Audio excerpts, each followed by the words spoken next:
সংসারের সমস্ত কাজকর্ম একা হাতে করতে গিয়ে মাঝে মধ্যে ভীষণভাবে হাঁপিয়ে ওঠে। হ্যালো সবাইকে, গুড মর্নিং। প্রিয়াঙ্কা কর চ্যানেলে আবার একটা নতুন ভিডিওতে তোমাদেরকে অনেক অনেক স্বাগত জানাচ্ছি। আশা করছি সবাই খুব ভালো আছো আর আমরাও খুব ভালো আছি। যখনই কাজকর্ম করতে করতে ভীষণভাবে হাঁপিয়ে উঠি তখনই বরকে বলি দুটো কাজ করে দাও, আর আমার বর সত্যি কিছু বললে সঙ্গে সঙ্গেই করে দেয়। হয়তো দু একবার বলতে হয় কিন্তু করে দেয়, যতটুকু পারে ও ঠিক করে দেয়। সকালবেলায় ঘুম থেকে উঠেছি, অনেকক্ষণ হয়েছে বসেছিলাম, কাজকর্ম করার একদম ইচ্ছে ছিল না। আর কয়েকদিন থেকে এমনভাবে বৃষ্টি হচ্ছে কিছুই ভালো লাগছে না।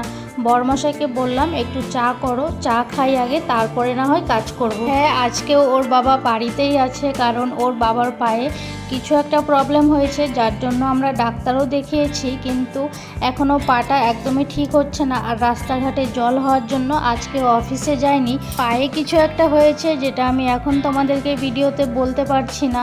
পায়ে এমন কিছু একটা হয়েছে যার জন্য ও একদমই হাঁটতে পারছে না। হাঁটতে গেলে খুব কষ্ট হয়, পায়ে খুব যন্ত্রণা করে। প্রথমে একবার ডাক্তার দেখানো হয়েছে, কিন্তু এখন পর্যন্ত পায়ের কোনো কিছুই ঠিক দেখলাম না। যতটুকু দেখলাম জিনিসটা আরও বাড়ছে। তোমাদের সঙ্গে পরে না হয় শেয়ার করব কি হয়েছে পায়ে। আরেকবার যখন ডাক্তার দেখানো হবে তখন ভালোভাবে আমরাও বুঝতে পারবো আসলে বিষয়টা কি হয়েছে। কথা বলতে বলতে চা খেয়ে নিলাম। তারপরে কয়েকদিন থেকে খুব বৃষ্টি হচ্ছে, সারাদিন বৃষ্টি হচ্ছে, রাস্তাঘাটেও খুব জল জমেছে। আর কাপড় ধুয়ে দিলে কাপড় তো একদমই শোকাতে চাইছে না, এদিকে ওদিকে কাপড় মেলতে হচ্ছে। এই দেখো, জানালার মধ্যে মেলে দিয়েছিলাম কালকে এই কাপড়গুলো, আজকে একটু একটু শুকিয়েছে, ওইগুলোকে আবার উল্টে সুন্দরভাবে মেলে দিলাম। ঘুম থেকে উঠেই কাজে লাগলাম। আজকে সমস্ত কাজ তোমাদের সঙ্গে শেয়ার করতে পারিনি, যতটুকু পেরেছি করলাম তোমাদের সঙ্গে শেয়ার। বরমশাই বাড়িতে থাকলে একটু কাজের থেকে রেহাই পাওয়া যায়, যেমন কতগুলো কাজ যেগুলো পারে ওকে বললে কিন্তু করে দেয়। সকালবেলা চাটাও করলো, চাটা ওকে করতে বলেছিলাম আমি। চাটা আমরা দুজনে মিলেই করি, কোনো দিন আমি বানাই, কোনো দিন ও বানায়, এইভাবেই আমরা দুজনে মিলে কাজ করি ঘরে। কিন্তু তাও যখন ও কাজে চলে যায় তখন তো একা হাতে সমস্ত কাজ করতে করতে এমনভাবে হাঁপিয়ে উঠি, তখন মনে হয় আর কিছু করব না, শুধু শুয়ে থাকি। কথা বলতে বলতে কালকের সব কাপড়গুলো উল্টে আবার মেলে দিলাম। তারপরে রুমটাকে পরিষ্কার করলাম, ঝাড়ু দিয়ে দিলাম রুমটাকে একবারে। বিছানাটাও গুছিয়ে নিয়েছি, চাদরটা উঠিয়ে আবার ঝেড়ে চাদরটাও পেতে দিলাম। চলে এলাম ব্যালকনিতে। এই যে আমি আসার আগে আমার ছেলে টপকে গেছে ব্যালকনিতে। আমার ছেলে এইসব কাজ করতে এত ভালোবাসে, ফুল গাছে জল দেওয়া। বৃষ্টি হচ্ছে, গাছে জল দেওয়ার কিন্তু একদমই দরকার ছিল না, কিন্তু ওই যে ওর বাবাকে গিয়ে জিজ্ঞেস করলো আমি গাছে জল দেবো, ওর বাবাও বলল হ্যাঁ দিয়ে দাও, চলে এসছে ব্যালকনিতে গাছে জল দিতে। আর আমি আবার একটা বালতি নিয়ে এসেছি, ভাবলাম ব্যালকনিটা একটু পরিষ্কার করে দেব। যখনই বৃষ্টি হয় পাতাগুলো ঝরে ঝরে পড়ে তো খুব নোংরা হয়ে যায়, তাই ভাবলাম এক দু বালতি জল ঢেলে দেবো, তাহলে পরিষ্কার হয়ে যাবে আর পাতাগুলোও তুলে দেবো। তার উপরে আজকে ছোটোবাবু ঘরেই ছিল, ছোটোবাবুর স্কুল বন্ধ ছিল, 9টার দিকে কিন্তু টিউশন ছিল। ঘুম থেকে উঠেছে উনি 9টার দিকে, তার মধ্যে বৃষ্টি হচ্ছিল, এর জন্য আর আজকে টিউশন যেতে পারেনি। সকালবেলা বলেছিলাম পড়তে বসতে, এখনও বসেনি। খাবার দাবার হয়ে গেছে, পড়তে এখনও বসেনি। এখন এই যে মায়ের সঙ্গে একটু কাজ করবে, তারপর পড়তে বসবে। একটা বাসি কাজ করতে করতেই দুপুর হয়ে গেল। ওকে একটু বাজারে পাঠিয়েছিলাম সবজি আনার জন্য। ওর আবার পছন্দ লোটে মাছ, লোটে মাছ দেখলেই ওর খুব খেতে ইচ্ছে করে, আর আমার এই মাছটা একদমই পছন্দ না, কিন্তু বর যখন ভালোবাসে তাকে তো বানিয়ে দিতেই হবে। আসলে বাজারে গেছিলো সবজি আনতে, কিন্তু আজকে সোমবার, আমরাও একদম ভুলে গেছি সোমবারে আমাদের এদিকে বাজারঘাট সব কিছু বন্ধ থাকে। বাজারে গিয়ে দেখে সবজি তো কিছু পাওয়াই গেল না। মাছ দেখলো, মাছ দেখে আমাকে ফোন করেছিল লোটে মাছ আছে নিয়ে আসো। আমিও বললাম নিয়ে চলে আসো, তুমি যখন খেতে ভালোবাসো তোমাকে বানিয়ে দেবো। লোটে মাছটা আমি যেমন খেতেও পছন্দ করি না, তেমন কিন্তু আমি রান্নাও করতে পারি না। আমি একদমই লোটে মাছ রান্না করতে পারি না। আসলে ভেবেছিলাম মাছগুলোকে আমি করব লোটে মাছের ঝাল, কিন্তু হয়ে গেছে ঝুরি ভাজা। আর মশলার মধ্যে আমি দিয়েছিলাম এখানে আদা বাটা, লঙ্কা বাটা, পেঁয়াজ বাটা দিয়েছি, পেঁয়াজ কুচিও দিয়েছি। মাছ ওর বাবা অনেকগুলো নিয়ে চলে এসছে, এক তো আমার পছন্দ না, তার মধ্যে আবার রান্না করতে পারি না। তোমরা যারা আজকে আমার এই ভিডিওটি দেখছো তারা কিন্তু অবশ্যই কমেন্টস করে জানিও লোটে মাছটা আমি যেভাবে রান্না করেছি ভালো হয়েছে কি না, ঠিকঠাক হয়েছে কি না রান্নাটা।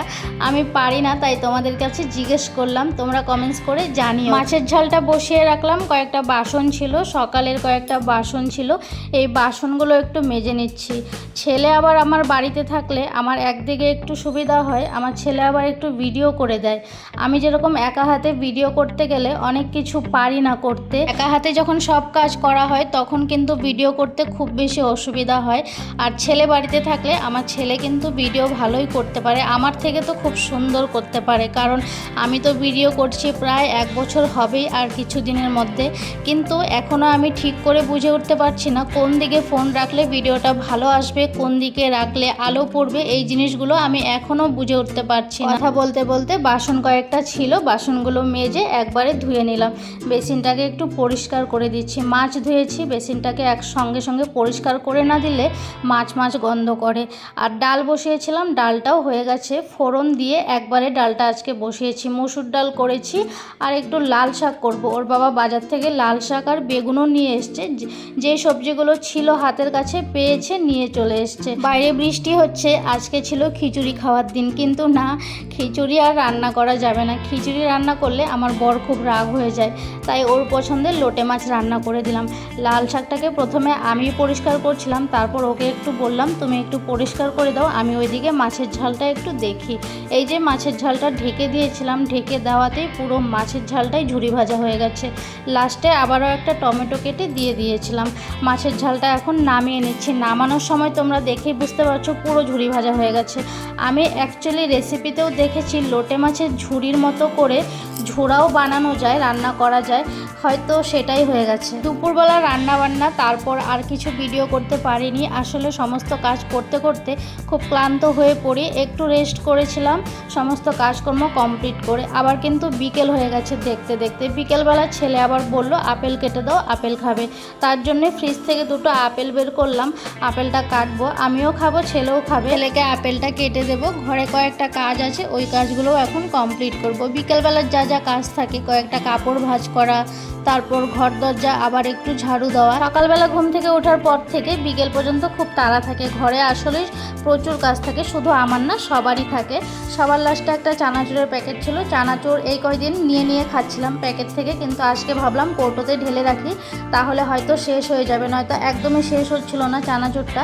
তোমাদের ভিডিওটি কেমন লাগলো ছোট্ট একটা কমেন্টস করে জানিও। আর তোমরা যারা আজকে আমার চ্যানেলে নতুন ভিডিও দেখছো, তোমরা কিন্তু অবশ্যই আমার চ্যানেলটিকে সাবস্ক্রাইব করে পাশে থেকো। আবার দেখা হবে নতুন ভিডিওতে। টাটা।